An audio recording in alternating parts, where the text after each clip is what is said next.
Greetings, ladies and gentlemen, and welcome to this latest edition of Tales from Outer Space. Hope you enjoy. Story number 1. The Vengabus is coming. Written by In Babylon They Wept. Alakan pinched the bridge of his nose. On one hand, certain death. On the other hand, human bullshit. He weighed the options carefully. His self-respect fought tooth and claw with his will to live. The will to live won. It was a near thing, but internal battles were winner take all. Feck it, we need armor. Send them in. The radio cackled. It was a quiet sound, but still a welcome reprieve from the blistering swarm of beams from the nearby laser gatling. Alakan fished it out of his front pocket, raising it near his ear eagerly. Call sign 8 mode, do you copy? What is your ETA? We're pinned down bad up here. If they can get a second angle set up, we're toast. The speaker crackled again.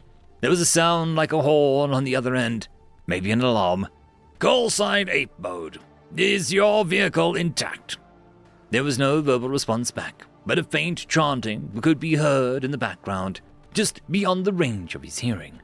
Alakan cranked the volume knob to max, desperate for any possible information about when the armor would arrive. Instead, he seemed to catch the opening part of some kind of human war ritual.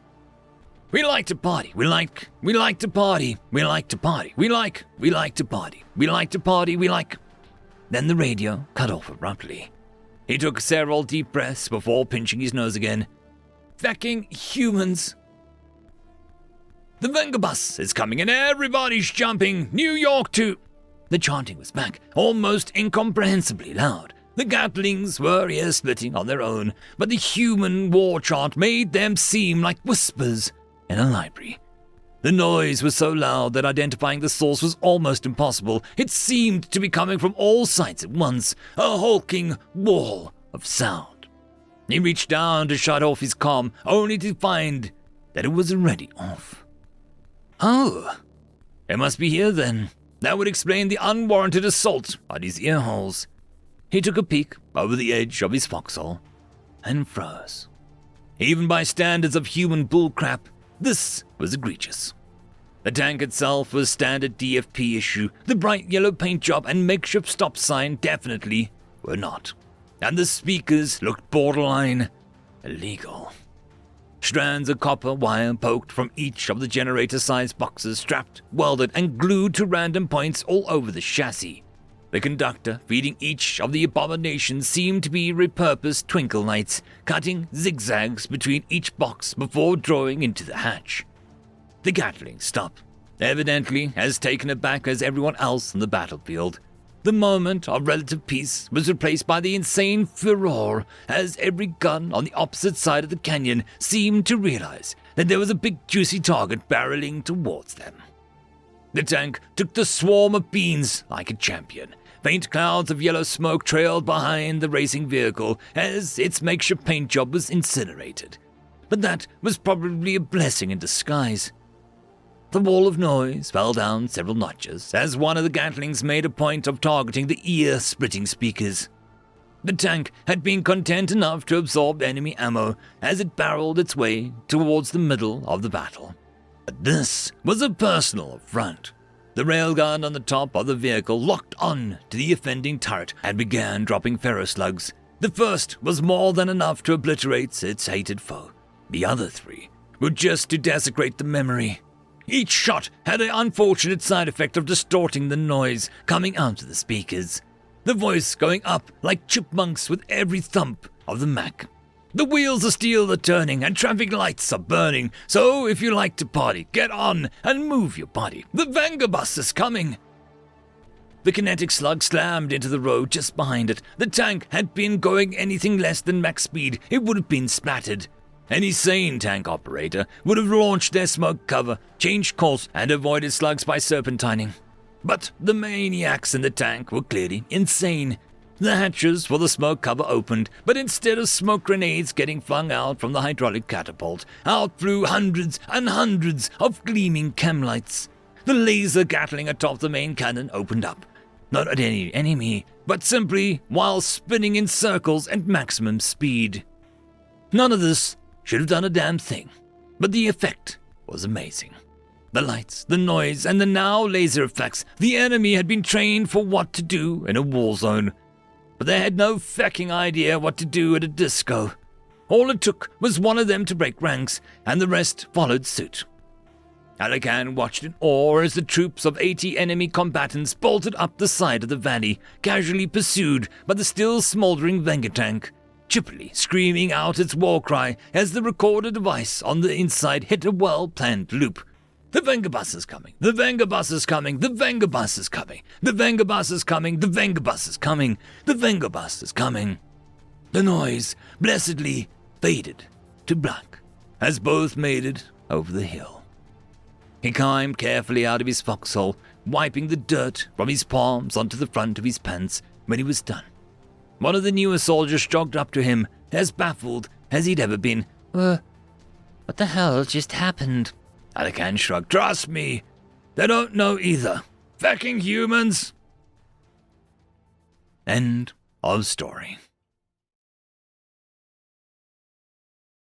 Story number 2. Burning Bridges, written by In Babylon They Wept.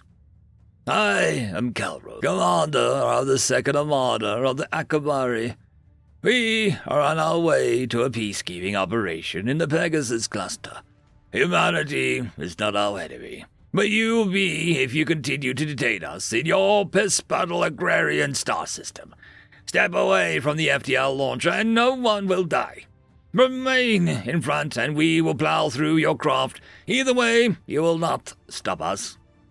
The human freighter, acting as a makeshift gate in front of the launcher, did not move. If anything, it centered itself more in order to get better face to the Akaviri flagship head-on. Then it broadcast back.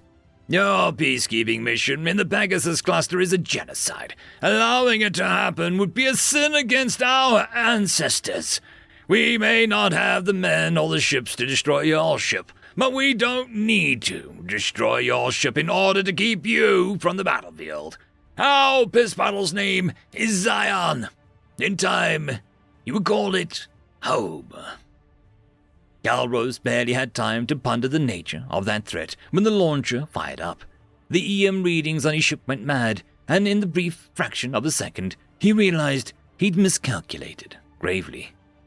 He didn't know how many thousands of safety protocols had been bypassed, but the amount of power flowing to the gravitational core in the center of the launcher was easily 9 times larger than the maximum rating.